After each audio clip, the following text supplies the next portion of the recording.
The details. It's well known that Telangana and Andhra Pradesh are facing unprecedented rainfall, and due to which Telangana Chief Minister Revant Reddy is touring the flood-affected areas. Today he visited Mahbubabad, which we have seen live in our earlier bulletin, and now he is conducting a review meeting in Mahbubabad Collectorate. Let's watch it live. ప్రజలకు సేవ చేయడానికి ఈ ప్రభుత్వం ఉందని ఆ దిశగా ఆలోచించాలని కూడా వారిని కోరుకుంటూ అధికారుల కిందాక ముఖ్యమంత్రి గారు అన్ని సూచనలు సలహాలు ఇస్తారు. ఒకటి చెప్పేది, డబ్బు ఎంత ఖర్చైనా పర్వాలేదు, ఈ ప్రభుత్వం ప్రజల ప్రభుత్వం. ఇందిరమ్మ రాజ్యంలో పేదోళ్లకు నష్టం కలగకుండా ఉండే విధంగా తప్పకుండా నేను కూడా టైం టు టైం ఇక్కడే ఉంటాను. ఇంతకుముందే గౌరవ ముఖ్యమంత్రి గారు కూడా నాకు సూచించారు, టైం టు టైం నేను సీతక్క ఉంటాం. ప్రజలకు ఎక్కడా నష్టం జరగకుండా కష్టం రాకుండా ఈ ప్రభుత్వం తప్పకుండా మీకు అండగా ఉంటుందని తెలుపుకుంటూ ఇప్పుడు సహచర మంత్రివారిని సీతక్క గారిని మాట్లాడవలసిందిగా కోరుతున్నాను. గత 3 రోజులుగా రాష్ట్ర వ్యాప్తంగా కురిసినటువంటి భారీ వర్షాలతో మరి పెద్ద ఎత్తున రాష్ట్ర ప్రజలు తమ యొక్క పంట భూములు కానీ ఇతరత్ర పశు సంపద కానీ ఇండ్లు కానీ కోల్పోవడం జరిగింది. ఈ నేపథ్యంలో నిన్నటి నుంచి గౌరవశ్రీ మన ముఖ్యమంత్రి శ్రీ రేవంత్ రెడ్డి గారు, అదేవిధంగా సోదరుడు మరి అదేవిధంగా సీనన్న గారు, మరి మిగతా వాళ్ళంతా కూడా రాష్ట్రంలో ఉన్నటువంటి వారందరూ కూడా ఎక్కడికక్కడ అలర్ట్గా అయ్యి పని చేస్తూ ప్రభుత్వ అధికారులకు కూడా సూచనలు చేసే విధంగా సెక్రటేరియట్లోనే ఒక మరి కంట్రోల్ రూమ్ లాగా ఏర్పాటు చేసుకొని అటు ముఖ్యమంత్రి గారు ఇటు సిఎస్ గారు సంబంధిత మంత్రులందరూ కూడా ఫీల్డ్లో ఉండి అలర్ట్ చేసినందుకు మరి గౌరవ ముఖ్యమంత్రి గారికి ప్రత్యేకంగా ధన్యవాదాలు తెలియజేస్తా ఉన్నాము. ఈ క్రమంలో నిన్న నల్గొండ ఖమ్మం చూసుకొని ఈరోజు మరి మహబూబాబాద్ జిల్లాకు వారు రావడం జరిగింది. అదేవిధంగా ఈ కార్యక్రమంలో పాల్గొంటున్నటువంటి స్థానిక మన మహబూబాబాద్ ఎంపీ గారు, అదేవిధంగా డోర్నకల్, మహబూబాబాద్, మరి భూపాల్పల్లి, వరంగల్, పాలకుర్తి ఎమ్మెల్యేలు, అదేవిధంగా సోదరులు ప్రభుత్వ సలహాదారులు అయినటువంటి వేం నరేంద్రన్న గారు, మరి అదేవిధంగా ఇల్లెందు ఎమ్మెల్యే గారు, మా కలెక్టర్, ఎస్పీ, ఇతర శాఖల అధికారులు, మున్సిపల్ చైర్మన్ గారు, అధికారులకు అందరికీ కూడా హృదయపూర్వక నమస్కారాలు, ధన్యవాదాలు తెలియజేస్తా ఉన్నాను. ముఖ్యంగా రెడ్ జోన్ కింద మహబూబాబాద్ జిల్లా లేదు. ఏది మనకు ముందు వచ్చినప్పుడు రెడ్ అలర్ట్ కింద లేకుంటుండే కొంచెం ఫ్రీగా ఉన్నాము. కానీ మొత్తం రెడ్ జోన్ కింద మహబూబాబాద్ కానీ ములుగు సైడు ఇంకా భూపాల్పల్లి అటు సైడు ఉండే. కానీ సడన్ గా 31 నాడు సాయంత్రం ఇది ఎఫెక్ట్ అయి తెల్లారి వరకు గ్రామాలలోకి నీళ్ళు వస్తే మరి ఎంతో సమన్వయంతో స్థానికంగా ఉండేటువంటి జిల్లా యంత్రాంగం అంతా అలర్ట్ గా పనిచేసి ఇవాళ సీతారాం నాయక్ తండా ప్రజల్ని కానీ రావిరాల మహబూబాబాద్ జిల్లాలో కూడా మహబూబాబాద్ నియోజకవర్గంలో రావిరాల గ్రామంలో కూడా పెద్ద ఎత్తున పశు సంపద కోల్పోయినరు, బండ్లు కోల్పోయినరు, వాగులలో పడి అన్ని కొట్టుకుపోయినటువంటి పరిస్థితి. ప్రాణ నష్టం జరగకుండా అద్భుతంగా సేవలు అందించినటువంటి మహబూబాబాద్ జిల్లా యంత్రాంగానికి అందరికీ హృదయపూర్వక ధన్యవాదాలు తెలియజేస్తా ఉన్నాను. ముఖ్యంగా పోలీస్ డిపార్ట్మెంట్ వారు కూడా రాష్ట్రంలో వారందరూ కూడా మొన్న ఖమ్మంలో కానీ ఇక్కడ కానీ అదేవిధంగా మనుగూరులో కూడా ఇళ్లకు నీళ్ళు వచ్చినప్పుడు వారు ఉదయం పొద్దున్నే వెళ్ళి ఎక్కడికక్కడ పోలీస్ అధికారులందరూ మిగతా శాఖలతోటి కలెక్టర్లు కోఆర్డినేషన్ చేసుకొని మరి ఈ యొక్క సేవలు చేయడం జరిగింది. మా ములుగులో కూడా దాదాపుగా రోడ్ల హైవే తెగిపోయి మరి మిగతా రోడ్లన్నీ జల దిగ్బంధంలో ఉంటే రోడ్డు మీద ఉన్నటువంటి 2000 చెట్లను రాత్రి 2:30-3 గంటల వరకు పోలీస్ అధికారులు, కలెక్టర్స్, ఇతర శాఖల మెడికల్ అండ్ హెల్త్ కానీ శానిటేషన్ సంబంధించినటువంటి డిపిఓలు కానీ ఆల్ డిపార్ట్మెంట్స్, రెవెన్యూ, పోలీస్ మంచి చక్కని కోఆర్డినేషన్తో ఇప్పటి వరకు మంచి పని చేసుకోవడం మూలంగా ప్రాణ నష్టము జరగలేదు. కాబట్టి ఇట్లాంటి విపత్తులు ఎప్పుడొచ్చినా సమర్థవంతంగా సమన్వయంతో ముందు చూపుతో మరి జిల్లాల వారీగా మండలాల వారీగా కోఆర్డినేషన్ టీమ్స్ కూడా మనం ఏర్పాటు చేసుకొని నేను మొన్ననే మరి ఆ రోజు నైట్ ఇక్కడికి వచ్చిన 2 రోజుల క్రితం నైట్ వచ్చి ఇక్కడ నైట్ హాల్ట్ చేసి ములుగు చూసుకొని ఇక్కడికి వచ్చి అధికారులతో రివ్యూ చేసి తెల్లారి వరకు అందరికి కూడా పునరావాసం కానీ ఇతరత్ర ఇబ్బందులు లేకుండా ఏర్పాటు చేసి బాగా నష్టపోయినటువంటి వాళ్ళకు కూడా సీతారాం నాయక్ తండలో కానీ రావిరాలలో కానీ అక్కడ లోకల్ ఎమ్మెల్యేలు మరి అదే విధంగా పోలీసు అధికారులు కలెక్టర్ గారు సమన్వయంతో, ఎస్పీ గారు అందరి సమన్వయంతో వాళ్ళకు నిత్యావసర వస్తువులను కూడా అందించి కొంత రిలీఫ్ ఇవ్వడం జరిగింది. కాబట్టి అధికారులు అందరం కూడా ఎప్పుడు ఈ యొక్క ఇప్పుడు ఎక్కడెక్కడైతే డ్యామేజ్ అయిందో అది ఖచ్చితంగా ఒక హిస్టరీ లాగా నోట్ చేసి పెట్టుకోవాలి. నెక్స్ట్ వచ్చేటువంటి అధికారులకు కూడా ఇవి ఒక హెచ్చరిక లాగా, వర్షాలు పడుతుంటే ఈ వాగు ఎక్కడి నుంచి ఎక్కడికి పోతుంది, ఏ ఊరికి ఎఫెక్ట్ అవుతుంది, ఆ ఊరికి దగ్గర ఏ చెరువు ఉంది, ఆ చెరువు ఒకవేళ బ్రీచ్ అయితే ఎన్ని ఊర్లకు డ్యామేజ్ అవుతుంది అనేది ఒక హిస్టరీ లాగా కొన్ని పాయింట్స్ రాసి పెడితే అది ఎప్పుడు కూడా ఏ అధికారి వచ్చినా ఆ మండలంలో కానీ ఆ జిల్లాలో కానీ వర్షాలు వస్తున్నాయి అంటే ఆ నోట్ తీసి ఆ బుక్ చూసుకొని మరి అలర్ట్ అవ్వడానికి కూడా అవకాశం ఉంటుంది. ములుగులో కూడా మాకు గత అనుభవాలను దృష్టిలో పెట్టుకొని గత 2 నెలల నుంచి మేము అక్కడ కలెక్టర్ గారు, ఎస్పీ గారు ప్రతి 15 రోజులకు ఒకసారి మీటింగ్స్ పెట్టుకొని ఇట్లా ఎక్కడికక్కడ అంటే ఎఫెక్టెడ్ ఏరియా ఎక్కడైతే ఉందో వాగులు దాటకుండా పోలీసుల చేత బ్యారికేడ్స్ పెట్టించుకోవడం జరిగింది. అదే విధంగా నైట్ పూట అక్కడ ఊర్లలో అంటే అధికారులను కూడా పెట్టడం జరిగింది. ఏదో ఒక డిపార్ట్మెంట్ నుంచి గ్రామస్తులను అలర్ట్ చేయడం కోసం. వర్షం పెరుగుతుందంటే ఆ గ్రామాన్ని వెంటనే షిఫ్ట్ చేయడం, లేదా పక్క ఊర్లలో ఎక్కడైనా పెట్టడం, లేదా అక్కడే స్కూల్లో ఇంకేదైనా సేఫ్టీ ప్లేస్లలో. సో ఇట్లాంటివన్నీ కూడా మనం చేసుకోవాలి. ఇప్పటికి కూడా తడిసి ముద్దైనటువంటి ఇండ్లు ఏమైతున్నాయో అవి ఖచ్చితంగా గుర్తించి ఆ ఇళ్ల నుంచి ఖాళీ చేయించాలి. ఎందుకంటే ఇండ్లు కూలిపోతే 2-3 కుటుంబాలు చనిపోయినటువంటి పరిస్థితి కూడా ఉంది. కాబట్టి మరి ఇవన్నీ మనం తీసుకుంటూ ఈరోజు ముఖ్యమంత్రి గారు స్పీడ్ గా మరి రిలీఫ్ కోసం 5 కోట్లను కూడా వారు ప్రకటించడమే కాకుండా ప్రత్యక్షంగా బాధితుల దగ్గరకు వచ్చి వాళ్ళ బాధలు విని వారికి మరి రిలీఫ్ ను ప్రకటించి మానసిక ధైర్యాన్ని కల్పించినందుకు వారికి ప్రత్యేక ధన్యవాదాలు. ఈ రోజు ఉన్నటువంటి అధికారులందరూ కూడా ఇంకా రోడ్ల పునరుద్ధరణ కానీ, ఎలక్ట్రిసిటీకి సంబంధించినటువంటి కానీ, మెడికల్ హెల్త్ అయితే రెగ్యులర్ గా మనం క్యాంప్స్ కూడా పెట్టాలి, శానిటేషన్ కూడా స్పీడ్ అప్ చేసుకోవాలి, డ్రింకింగ్ వాటర్ కూడా కంటామినేషన్ కాకుండా మరి ఎక్కడికక్కడ డిపిఓలు కూడా అది అలర్ట్ గా ఉండాలని కోరుకుంటూ మరి ఇప్పటి వరకు మీరందరూ అలర్ట్ గా ఉండి సేవ చేసినందుకు మీకు ప్రత్యేకంగా అధికారులందరికీ ధన్యవాదాలు తెలియజేస్తా ఉన్నాం. ముఖ్యంగా సీఎం గారికి, రేవంత్ రెడ్డి గారికి ప్రత్యేకంగా ధన్యవాదాలు తెలియజేస్తూ రాష్ట్ర ప్రజలకు భరోసా ఇస్తూ వాళ్ళ బాధలను పంచుకొని వాళ్ళకు ఆర్థిక చేయూతను గతంలో ఎప్పుడు కూడా పశువులకు రూపాయి ఇచ్చిన గతి లేదు 10 ఏళ్లలో. ఈరోజు పశు సంపద నష్టపోతుందని ఆవులకు కానీ, గేదెలకు కానీ, మేకలకు కానీ వాటికి కూడా పరిహారం ప్రకటించినటువంటి సందర్భం. కాబట్టి మనమంతా ఈ ప్రభుత్వం యొక్క లక్ష్యాన్ని, ప్రభుత్వం ప్రకటించిన ప్రతి రూపాయిని నిజంగా నష్టపోయినటువంటి బాధితులకు చేరవేసే విధంగా మానిటరింగ్ కమిటీ వేసుకొని మండలాల వారీగా, గ్రామాల వారీగా వేసుకొని కలెక్టర్ గారు మానిటరింగ్ చేసుకుంటూ బాధితులకు అందించే విధంగా కృషి చేయాలని కోరుకుంటూ అందరికీ నమస్కారాలు.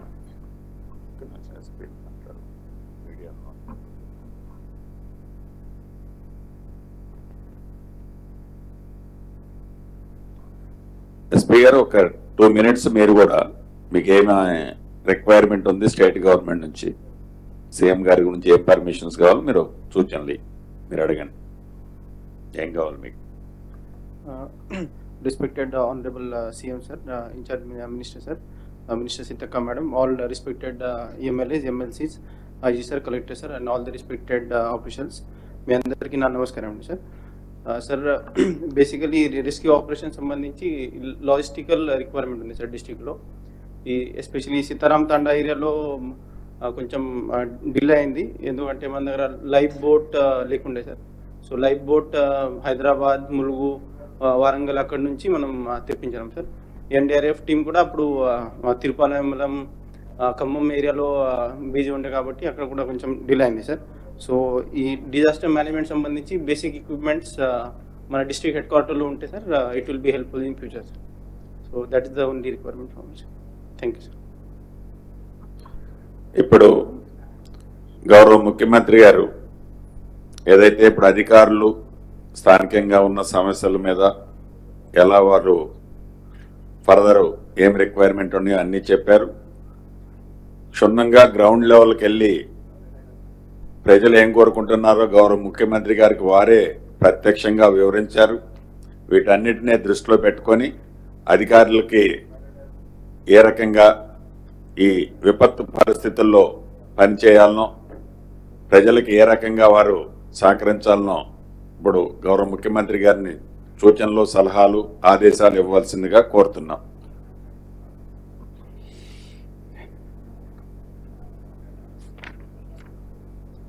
మహబూబాబాద్ జిల్లా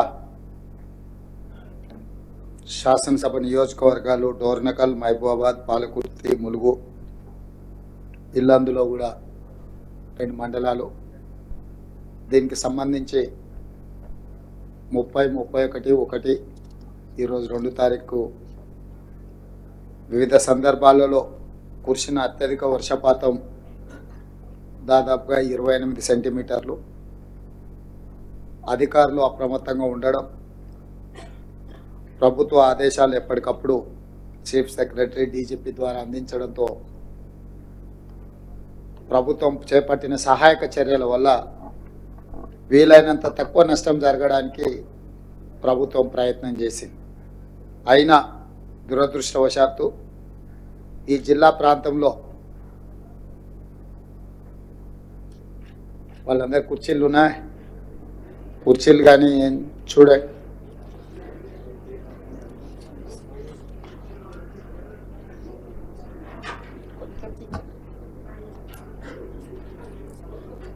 ప్రభుత్వం ముందస్తుగా అప్రమత్తంగా జాగ్రత్తగా వ్యవహరించినా కూడా ఈ జిల్లా ప్రాంతంలో ప్రాణ నష్టం, ఆస్తి నష్టం, ప్రభుత్వ ఆస్తులు దెబ్బతినడం ఇవన్నీ కూడా జరగడం బాధాకరం.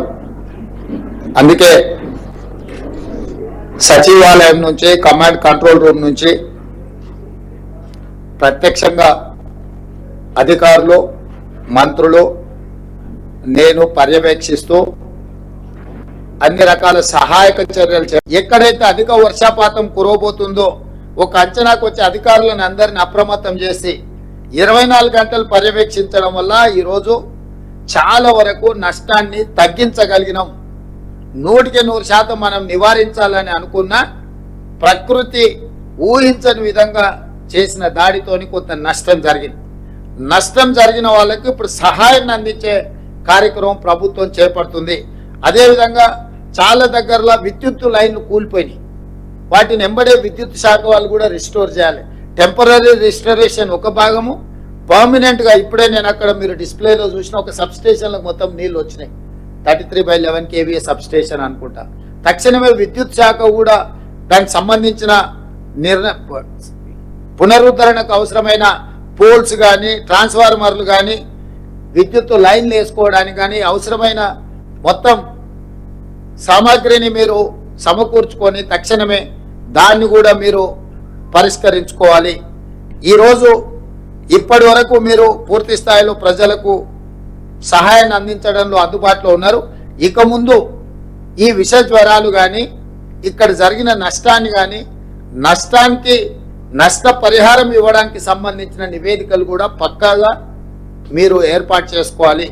అదేవిధంగా సీతక్క చెప్పినట్టు కలెక్టరేట్లో ఎక్కడెక్కడ ప్రమాదాలు జరుగుతున్నాయి, ప్రమాదాలు జరగడానికి అవసరమైన విధంగా ఒక బ్లూ బుక్ తయారు చేసుకోండి. మీరు ఈ బ్లూ బుక్లో గతంలో జరిగిన ప్రమాదాలు, ఆ ప్రమాదాలకు మీరు చేపట్టిన సహాయక చర్యలు, భవిష్యత్తులో ఏమైనా జరగబోతుందా అనే దాని మీద కూడా కలెక్టరేట్లో ఒక నివేదిక పర్మనెంట్గా పెడితే రాబోయే బదిలీ మీద కొత్తగా వచ్చే అధికారులకు ఎప్పటికీ ఆ నివేదిక అందుబాటులో ఉంటుంది. ఎప్పుడైనా ఇట్లాంటి వాతావరణం ఉందంటే ఆ బుక్ రెఫరెన్స్ కింద పనికొస్తుంది.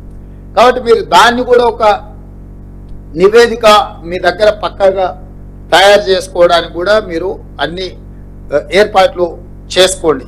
దాంతో ఏమైందంటే ఎంబడెంబడే మనము ఎలాంటి సహాయక చర్యలు చేపట్టాలనో కూడా తర్వాత వచ్చే అధికారులు కానీ, తర్వాత వచ్చే ప్రమాదాలు కానీ ఉంటాయి.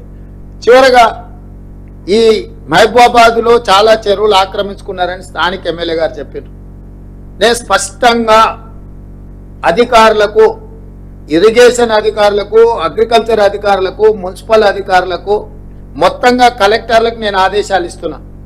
హైదరాబాద్లో ఏ విధంగా అయితే లేక్ ప్రొటెక్షన్ కోసం మనం హైడ్రా పెట్టి ఒక ప్రత్యేకంగా డ్రైవ్ మొదలు పెట్టినామో, కొంతమంది స్వార్థపరులు ఈ చెరువులను ఆక్రమించుకొని వాళ్ళు ఇల్లు కట్టుకోవడము, ఫామ్ హౌస్లు కట్టుకోవడము, లేకపోతే ఆ స్థలాలను ఆక్రమించి లేఅవుట్లు వేసి అమ్ముకోవడం ఏదైతే చేస్తున్నారో ఇది క్షమించరాని నేరము. ఇవాళ ప్రకృతి వైపరీత్యానికంటే కూడా ఇలాంటి ఆక్రమణదారులు చేసిన తప్పుడు చర్యల వల్ల తీరని నష్టం మనకు జరుగుతున్నది. దీనికి ఎక్కడో ఒక దగ్గర పులి స్టాప్ పెట్టవలసిన బాధ్యత ప్రభుత్వం మీద ఉన్నది. అందుకే ఎంత ఒత్తిడి వచ్చినా వెనక్కి తగ్గకుండా హైడ్రాన్ తీసుకొచ్చి అధికారులను అప్రమత్తం చేసి ప్రభుత్వం దగ్గర ఉన్న లేక్లకు సంబంధించి చెరువులకు సంబంధించిన వివరాలను సేకరించి full tank level, buffer zone, అదేవిధంగా క్యాచ్మెంట్ ఏరియాలో అంటే నాలాలు ఏవైతే ఆక్రమించుకున్నో వాటి అన్నిటిని కూడా తొలగించే కార్యక్రమం చేపట్టినాం. ఇవాళ ఇది జిల్లాలకు కూడా విస్తరించాలి అని చెప్పి డిమాండ్ వస్తుంది. నేను అనేది ఏంటంటే హైదరాబాద్ పరిమితిలో ఒక ఏర్పాటు చేసిన యంత్రాంగము జిల్లాలలో కూడా మీరు ఇట్లాంటిది ఒక సిస్టమ్ని ఎవాల్యుయేట్ చేసుకోండి. ఎవరున్నా తొలగించాల్సిందే. ప్రకృతి మీద మనం దాడి చేస్తే ప్రకృతి మన మీద దాడి చేస్తుంది. ఈ గుణపాఠం జరిగిన సంఘటనల నుంచి మనం నేర్చుకోవాలి. మనిషి అనే వాడికి ఆలోచన చేసే శక్తి ఉంది కాబట్టి ప్రకృతిని మనం చెరబట్టాలని చూస్తే ఆ ప్రకృతి ప్రకోపిస్తే ఏం జరుగుతో మనం కళ్ళతో చూస్తున్నాము. అది ఉత్తరాఖండ్ కావచ్చు, లేకపోతే తెలంగాణ కావచ్చు, విజయవాడ కావచ్చు, లేకపోతే హైదరాబాద్ కావచ్చు. ఎక్కడైనా ప్రకృతి మీద మనం దాడి చేస్తే అది తప్పకుండా దాని యొక్క దుష్ఫలితాలు మనం చవి చూడవలసిన పరిస్థితి ఉంది. అందుకే నేను స్పష్టంగా అధికారులకు ఆదేశాలు ఇస్తున్నా. నేను ఎంక్వైరీ కూడా ఆర్డర్ చేస్తా. రాష్ట్రం మొత్తం మీద కూడా చెరువుల ఆక్రమణ మీద స్పెషల్ డ్రైవ్ చేపడతా. ఎవరైనా వాళ్ళు ప్రజాప్రతినిధులు అయి ఉండొచ్చు, లేకపోతే ఇతరులు అయి ఉండొచ్చు, లేకపోతే సమాజంలో బాగా ఇన్ఫ్లుయెన్స్ ఉన్న వాళ్ళు అయి ఉండొచ్చు. మీరు ఇట్లాంటివి ఏమైనా చేస్తే మీరే స్వయంగా వాటిని సరెండర్ చేస్తే అది మీకు గౌరవంగా ఉంటుంది, ప్రభుత్వానికి వెసులుబాటుగా ఉంటుంది. అట్లా కాకుండా ఏదైనా జరిగితే మాత్రం ప్రభుత్వం కఠినంగా చర్యలు తీసుకోవడానికి వెనక్కి తగ్గదు. ఏ ఒత్తిడి వచ్చినా ప్రభుత్వం తట్టుకోవడానికి సిద్ధంగా ఉన్నది. ఇట్లాంటి విషయాలలో ఎక్కడ కూడా ప్రభుత్వము వెనక్కి తగ్గదు. కాబట్టి ఈనాడు ఈ చెరువులకు సంబంధించి, కుంటలకు సంబంధించి, కాలువలకు సంబంధించి, నాలాలకు సంబంధించి స్పష్టమైన చర్యలు తీసుకోవాల్సిన అవసరం ఉన్నది. అందుకే కలెక్టర్ గారికి నేను ఆదేశాలు ఇస్తున్నా. మీ పరిధిలో ముఖ్యంగా మహబూబాబాద్లో ఈ చెరువుల ఆక్రమణ కూడా అధికారిక రికార్డులను మీరు ఒకసారి సమీక్షించుకొని ఈ ఆక్రమణలకు సహకరించిన అధికారుల మీద కూడా చర్యలు తీసుకోవాల్సిన అవసరం ఉన్నది. దీన్ని కూడా దృష్టిలో పెట్టుకొని వరంగల్ మీద కూడా ప్రత్యేకమైన దృష్టి పెట్టేది ఉన్నది. ఎందుకంటే చిన్న వర్షం వచ్చినా వరంగల్ పట్టణం అంతా ముప్పుకు గురవుతుంది. మేము కొన్ని చర్యలు చేపట్టడం వల్ల గత 3 రోజులుగా అత్యధిక వర్షాలు వచ్చినా హైదరాబాద్లో కొంత నియంత్రించగలిగినాము. నాలాల ఎంక్రోచ్మెంట్ రామ్నగర్లో ఒక్క నాలా ఎంక్రోచ్మెంట్ తొలగిస్తే నా రామ్నగర్ ఏరియా మొత్తం వరదలో మునిగిపోకుండా ఈరోజు ఆ రామ్నగర్ ప్రజల్ని కాపాడగలిగినాం. అంటే ఒక్క నాలా తొలగిస్తేనే ఇంత సహాయము జరిగింది. కాబట్టి నాలాల ఆక్రమణను కూడా ప్రభుత్వం ఉపేక్షించదు. మీరు కూడా జిల్లాలలో, నేను ఇవాళ మహబూబాబాద్ వరంగల్కి చెప్పట్లేదు, తెలంగాణ రాష్ట్రంలో ఉన్న అన్ని జిల్లా కలెక్టరేట్లకు ఈ నుంచి నేను ఆదేశాలు ఇస్తున్నా. మీ ప్రాంతాలలో ఎక్కడైనా చెరువులు కానీ నాలాలు కానీ ఆక్రమించుకుంటే మీరు మొత్తం వాటిని లిస్ట్ అవుట్ చేయండి. కోర్టులలో ఏమైనా పెండింగ్ కేసులు ఉంటే ఆ కేసులను కూడా పరిష్కరించుకోవడానికి ప్రత్యేకమైన న్యాయవాదులను నియమించుకోండి. ఉమ్మడి రాష్ట్రంలో కంటే కూడా గత 10 సంవత్సరాలలో ఈ దుర్మార్గాలు విపరీతంగా పెరిగిపోయినాయి. అధికారాన్ని అడ్డం పెట్టుకొని అడ్డగోలుగా ఇట్లాంటివి ఆక్రమించుకున్నారు. నేను నిన్న ఖమ్మంలో తిరుగుతుంటే ఎవరున్నా అక్కడున్న మాజీ మంత్రి ఆక్రమించుకొని మొత్తం కాలువలే ఆక్రమించుకున్నాడు. ఆ నీళ్ళంతా ఖమ్మం ఊరి మీదకి వచ్చి పడి ఖమ్మం ఊరంతా మునగడానికి ఆ మాజీ మంత్రి గారి కారణం అని నాకు ఫిర్యాదు వచ్చింది.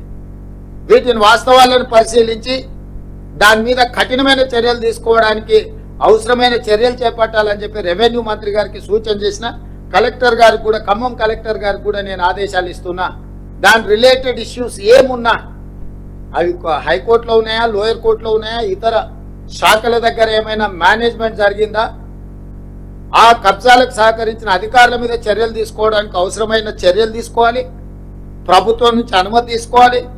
కోర్టులలో ఏమైనా కేసులు పెండింగ్ ఉంటే వాటి మీద కూడా స్పష్టమైన నిర్ణయం తీసుకోవాలి. ఎందుకంటే ఇంకా ఉపేక్షిస్తే ఇంకా అది మనల్ని కబలిస్తుంది.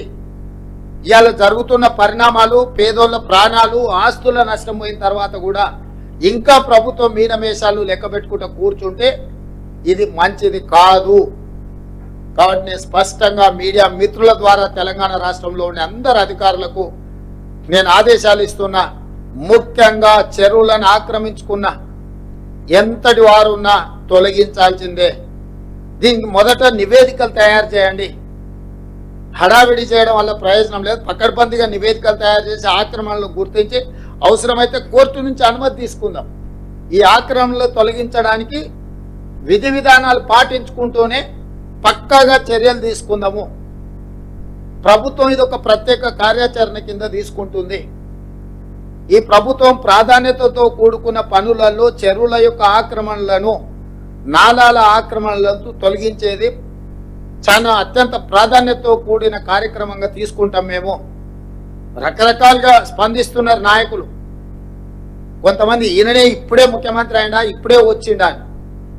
అవును ఆయన, నేను ఇప్పుడే ముఖ్యమంత్రి అయినా, ఇప్పుడే అధికారం వచ్చింది, అధికారం పేద ప్రజలకు ఉపయోగిస్తున్నాను. నేను ఇన్నాళ్ళు మీ చేతులు అధికారం ఉండి మీరు ఆ ప్రభుత్వంలో మీరు మంత్రిగా పనిచేసారు. మీరు ఆక్రమించుకుంటుంటే కళ్ళు మూసుకొని ఉన్నారు. ఇప్పుడు నేను కనీసం చేయాలనే ప్రయత్నం చేస్తున్న కొంతమంది నాయకులు మాట్లాడుతున్నారు. నేను వాళ్ళ పేర్లు ప్రస్తావించదలుచుకోలేదు, ఎందుకంటే ఇది కొంత ప్రజలు ఇబ్బంది పడుతున్న, కష్టపడుతున్న సందర్భం. పెద్ద రాజకీయాలకు తావియదలుచుకోలేదు. ఇక రెండవది, అమెరికాలో జల్సాలలో మునిగి తేలుతున్నాయని కూడా ట్విట్టర్లో మా ప్రభుత్వాల మీద, మంత్రుల మీద దాడి చేస్తున్నాడు. నిజంగానే నీకు కన్సర్న్ ఉంటే 4 రోజుల నుంచి ప్రతిపక్ష నాయకుడు ఒక పలుకు కూడా పలకలే, బయట కూడా కనిపిస్తలేడు. ఆయన ఎక్కడున్నాడో తెలియదు. ఆయన పుత్రుడు అమెరికాలో జల్సాలు చేసుకుంటే ఆయన ప్రభుత్వం మీద బురద జల్లే ప్రయత్నం చేస్తున్నాడు. 4 రోజుల తర్వాత మేము ప్రశ్నిస్తే ఇవాళ ఒక ఆయన బయలుదేరాడు, సూర్యాపేట పోయినట్ట, ఆ నుంచి ఖమ్మం పోయినట్ట. 100 ఎలుకలు తిరిగిన పిల్లి తీర్థయాత్రలు పోయిందంటే ఇంక ఇట్లాంటి తప్పులు చేయనని 10 ఏళ్ల నుంచి ఆక్రమించుకున్నది మీరే. ఖమ్మంకు వెళ్ళిన మాజీ సాగునీటి పారుదల శాఖ మంత్రి హరీష్ రావు గారు, మిమ్మల్ని సూటిగా నేను అడుగుతున్నా, మీ మాజీ మంత్రి పువ్వాడ అజయ్ ఆక్రమించుకున్న కాలువల్ని తొలగించడానికి మీరు ఖమ్మంలో డిమాండ్ చేయగలరా? నేను మీ దగ్గరికి అధికారులను పంపిస్తే, ఎందుకంటే మీరు గతంలో చెరువులకు సంబంధించిన minor irrigation and major irrigation మినిస్టర్గా మీరు పనిచేసిర్రు. రాష్ట్రం పట్ల పూర్తిగా సంపూర్ణమైన అవగాహన ఉందని మీరు పదే మాట్లాడుతుంటారు హరీష్ రావు గారు. పువ్వాడ అజయ్ ఆక్రమించుకున్న కాలువలను తొలగించడానికి మీరు చిత్తశుద్ధితోని మీరు సహకరిస్తారా? ఈ ఒక్క ప్రశ్నకు సమాధానం చెప్పిన తర్వాత ఇక ప్రభుత్వం ఈ వర్షంలో బాధ్యతాయుతంగా వ్యవహరించిందా, వ్యవహరించలేదా ప్రజలు తెలుస్తారు. మేము బాధ్యతాయుతంగా వ్యవహరించకపోతే ప్రజల దగ్గరికి మేము వెళ్ళగలిగే వాళ్ళం కాదు. ప్రతి క్షణం మా మంత్రులు కార్యాచరణ స్థానికంగా ఉన్నారు. స్టేట్ అంతా సమన్వయం చేసుకొని అధికారులకు ఆదేశాలు ఇచ్చి ఒక స్పష్టమైన నిర్దిష్టమైన కార్యాచరణతో నేను బయలుదేరి 2 రోజుల నుంచి ప్రజలలో తిరుగుతున్నా. ఇది మా ప్రభుత్వం యొక్క చిత్తశుద్ధి. 10 సంవత్సరాలు మీరు అధికారంలో ఉన్నారు. ఏ రోజైనా చంద్రశేఖరరావు గారు వరదలు వచ్చినా, ప్రమాదాలలో ప్రజలు చనిపోయినా ఒక్క రోజైనా పరామర్శించడానికి వారు బయటకు వచ్చిండ్రా? ఒక్క రోజైనా ఆ కుటుంబాల దగ్గరికి చంద్రశేఖరరావు గారు వెళ్ళిండ్రా? మీ దగ్గర రికార్డు ఉంటే తీయండి. 2014 నుంచి 2024 జనవరి వరకు చాలాసార్లు వర్షాలు, వరదలు, ప్రజలు చనిపోవడం, ప్రమాదాలు జరగడం మనం కళ్ళతో చూసినాం. చంద్రశేఖరరావు వరదలు వచ్చినప్పుడు ఏ ప్రజల దగ్గరికి వెళ్ళిండో ఒక్క ఆధారం చూపించండి. మాసాయిపేటలో రైలు కింద వాడి స్కూల్ పిల్లలు 30-40 మంది చచ్చిపోతే ఆయన సొంత నియోజకవర్గం. పసిపిల్లలు చచ్చిపోతే కూడా ఆ కుటుంబాలను పరామర్శించడానికి ఓలే. ఔటర్ రింగ్ రోడ్ దగ్గర ఒక వెటర్నరీ డాక్టర్ని ముష్కర్లు ఎత్తుకెళ్ళి బ్రూటల్లీ రేప్ అండ్ మర్డర్ చేస్తే కూడా ఆ కుటుంబాన్ని పరామర్శించడానికి ఓలే. మానవత్వం లేని వ్యక్తిగా 10 సంవత్సరాలు ప్రభుత్వాన్ని నడిపిన మీరు ఈరోజు ప్రజలలో ఉన్న మమ్మల్ని ప్రతి క్షణం ప్రభుత్వం అప్రమత్తంగా ఉండి పనిచేస్తుంది. ఇవాళ పక్క రాష్ట్రంలో, మన రాష్ట్రంలో కృష్ణా జిల్లా, ఖమ్మం జిల్లా కౌలపిల్లలాగా ఉంటాయి పక్కన. ఒకే రకమైన వర్షము, ఒకే రకమైన పరిస్థితులు ఉంటే అవతల ఎంత జరిగింది నష్టం, యువతలు ఎంత జరిగిందో ఒక అంచనా వేయండి. ఈ ప్రభుత్వం అప్రమత్తంగా ఉందో లేదో. అవతల నష్టం జరగడం కూడా బాధాకరం. అవతల జరిగి ఉండొద్దు, యువతల జరిగి ఉండొద్దు. కాకపోతే ఈ ప్రభుత్వం అప్రమత్తంగా ఉందా లేదా అనే దానికి ఒక సరిపోల్చుకోవడానికి 2 పక్కనే ఉన్నాయి. మీరే చెప్తారు అవతల రాష్ట్ర ముఖ్యమంత్రి గారు అప్రమత్తంగా ఉన్నారు, సంతోషం, మంచిది. వారి అనుభవంతో అప్రమత్తంగా ఉండి ఆ జిల్లాను ఆ రాష్ట్రాన్ని ఆదుకోవడానికి ప్రయత్నం చేశాం. అదే సందర్భంలో ఈ రాష్ట్ర ముఖ్యమంత్రి కూడా 24 గంటలు కంటిన్యూస్గా 30 తారీఖు నుంచి ఈ రోజు వరకు కంటిన్యూస్గా పర్యవేక్షిస్తూనే ఉన్నాం, చర్యలు తీసుకుంటూనే ఉన్నాం. రెండింటిని పోల్చి చూడండి. మరి అవతల రాష్ట్రంలో ప్రతిపక్ష నాయకుడు లేకపోతే మా నాయకురాలు షర్మిల గారు ప్రజలకి వెళ్ళి కష్టపడ్డల దగ్గర, ఇక్కడ ఉన్న ప్రతిపక్ష నాయకుడు ఎక్కడున్నాడు? అసలు ఉన్నాడా? ఎందుకు కనిపిస్తలేడు? ఎందుకు మాట్లాడతలేడు? ఆయన కొడుకెక్కడ ఉన్నాడు? అమెరికాలో లేడా? అమెరికాలో జల్సాలు చేయట్లేదా? అమెరికాలో జల్సాలు చేసేటోడు కూడా మా 10 ఏళ్ళ అధికారం అనుభవించి 1,00,000 కోట్లు అక్రమంగా సంపాదించుకొని అమెరికాలో జల్సాలు చేస్తున్నాడు కూడా ఈరోజు ఈ ప్రభుత్వం మీద దాడి చేస్తున్నారు. అయినా ఈ ప్రభుత్వం మనోధైర్యం కోల్పోదు. ధైర్యంతో ప్రజలకు అండగా నిలబడి ప్రజల్ని ఆదుకోవడానికి ప్రయత్నం చేస్తుంది. స్వచ్ఛంద సంస్థల్ని సమాజంలో ప్రముఖులుగా భావించే వాళ్ళను, కార్పొరేట్ కంపెనీలకు నేను విజ్ఞప్తి చేస్తున్నా, ప్రజలు కష్టాలలో ఉన్నారు, మీ చేత నేను ఆర్థిక సహాయాన్ని అందించండి. మానవత్వం ప్రదర్శించాల్సిన అవసరం ఉన్నది. ఈరోజు మానవీయ కోణంలో వీళ్ళందరూ కూడా ఆలోచన చేసి చెయ్యగలిగిన సహాయాన్ని ఈ పేదలకు అందించండి. సహాయం అందించని వాళ్ళు మనోధైర్యాన్ని ఇవ్వండి. మేము మీకు అండగా నిలబడ్డాము అని ఒక మంచి మాట అయినా మాట్లాడండి. తద్వారా వాళ్ళు కొంచెం ఉపశమనం పొందుతారు. కష్టాలలో ఉన్న వాళ్ళకు ఒక ఓదార్పు కూడా కొంత వాళ్ళకు మనోధైర్యాన్ని పెంచుతుంది. కాబట్టి ఈరోజు ఈ ప్రభుత్వం అన్ని రకాలుగా ఆదుకుంటుంది, నష్టపరిహారాన్ని అందిస్తుంది. అన్ని రకాలుగా నేను అధికారులకు మళ్ళా సూచన చేస్తున్న ప్రజాప్రతినిధులు, మా ఎమ్మెల్యేలకు కూడా, మురళీ నాయక్ కానీ, రామచంద్ర నాయక్ గారు కానీ, యశస్విని రెడ్డి గారు కానీ, మా నాగరాజు గారు కానీ, వేదిక మీద ఉన్న ముఖ్యమైన నాయకులకు, ఎమ్మెల్యేలకు, సీతక్కకు, ఎంపీ పార్లమెంట్ నాయకుడు బలరాం నాయక్ గారు కానీ, అదేవిధంగా కనకయ్య గారికి, క్షేత్రస్థాయిలో మీరు ఎప్పుడు ప్రజల మధ్యలో ఉండండి, తిరగండి. గండ్ర సత్యనారాయణరావు గారు ఉన్నారు. ఎమ్మెల్యేలందరికీ, ఇక్కడ ఉన్న ఎమ్మెల్యేలకు, ఎంపీకి, మంత్రులకు నా సూచన ఒకటే, ప్రజల మధ్యలోనే ఉండండి, ప్రజల దగ్గరికి వెళ్ళండి, ప్రజల కష్టాలు తెలుసుకోండి. ఆ అంశాలు అధికారుల దృష్టికి తీసుకురండి. అధికారులు ఆ విషయాలను మీరు నివేదికలుగా మార్చండి. ప్రభుత్వం నుంచి అవసరమైన అనుమతులు తీసుకొని వాళ్ళని అన్ని రకాలుగా ఆదుకోవాల్సిందిగా మీడియా మిత్రులకు కూడా నా సూచన. మీరు కూడా ఏవైతే అంశాలను ప్రస్తావిస్తున్నారో మీడియా ద్వారా వాటన్నిటిని కూడా మేము పరిగణలోకి తీసుకుంటున్నాం. ఏదైనా విషయాలు ఉంటే కూడా అధికారుల దృష్టికి మీరు తీసుకురండి. మీరు తీసుకొచ్చిన విషయాలు ప్రజలకు ఉపయోగపడితే ఎంతో కొంత సహాయం అందించడానికి ఉపయోగపడుతుంది. కాబట్టి మనందరం కలిసికట్టుగా ఇప్పుడు మనం చర్యలు చేపట్టాలి. ఇది రాజకీయాలు చేసే సందర్భం కాదు. ఈ ప్రభుత్వం రాజకీయాలు చేయదు.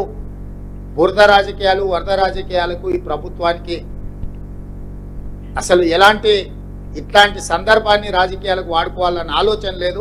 స్పష్టంగా ప్రజలకు మేము సహాయం అందించే చర్యల్లో ఉన్నాం. మీరు అందరు సహకరించాల్సిందిగా కోరుకుంటూ ఈ సమీక్ష సమావేశంలో పాల్గొన్న అధికారులందరికీ ఇంకా కొద్ది రోజులు మీరు అప్రమత్తంగా ఉండాలి. మీరందరూ జాగ్రత్తగా వ్యవహరించి ప్రజలకు అందుబాటులో ఉండి సహాయక చర్యలు అందించాల్సిందిగా మీకు అందరికి సూచన చేస్తూ సెలవు తీసుకుంటున్నాను. ధన్యవాదాలు మిత్రులారా. అందరికి ఒక సూచన, సార్ వాళ్ళు వెళ్ళిపోయిన తర్వాత ఈ జిల్లా ఎమ్మెల్యేలను కానీ అదే విధంగా అధికారులు కానీ మనం కాసేపు మాట్లాడుకుందాం. ఈ జిల్లా అధికార యంత్రాంగం సార్ వాళ్ళని పంపించిన తర్వాత ఇప్పుడు రాష్ట్ర వ్యాప్తంగా ఉన్న టీఎన్జేస్ ఏదైతే ఈ విపత్కార పరిస్థితిలో సీఎం గారి నిధులకి వారు ఒక రోజు మూల వేతనాన్ని ఇవ్వటానికి వచ్చారు.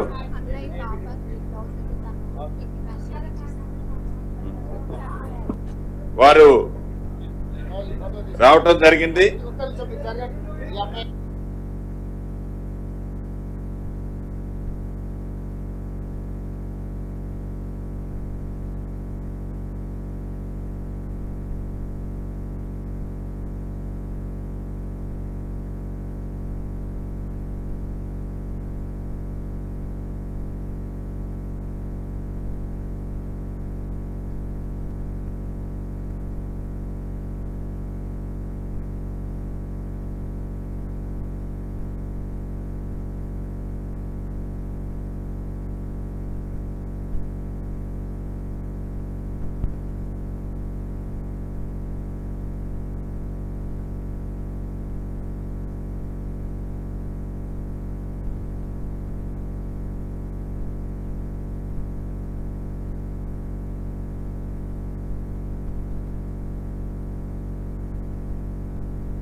చాలా సంతోషం.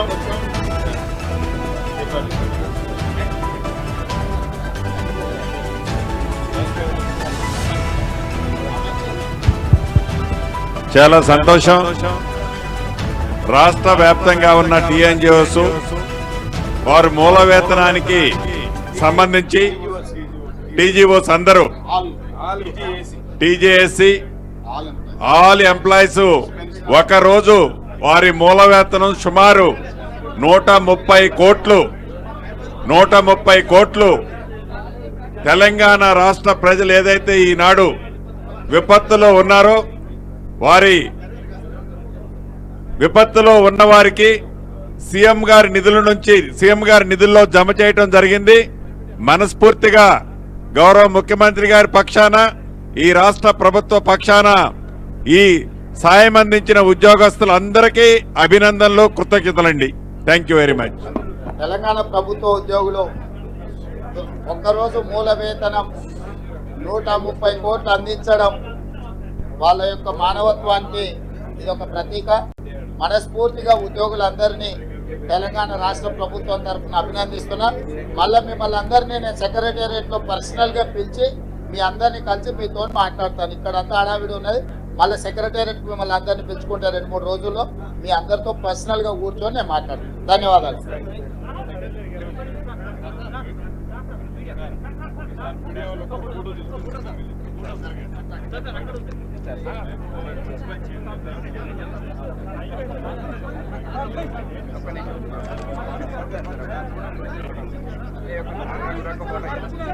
ఒక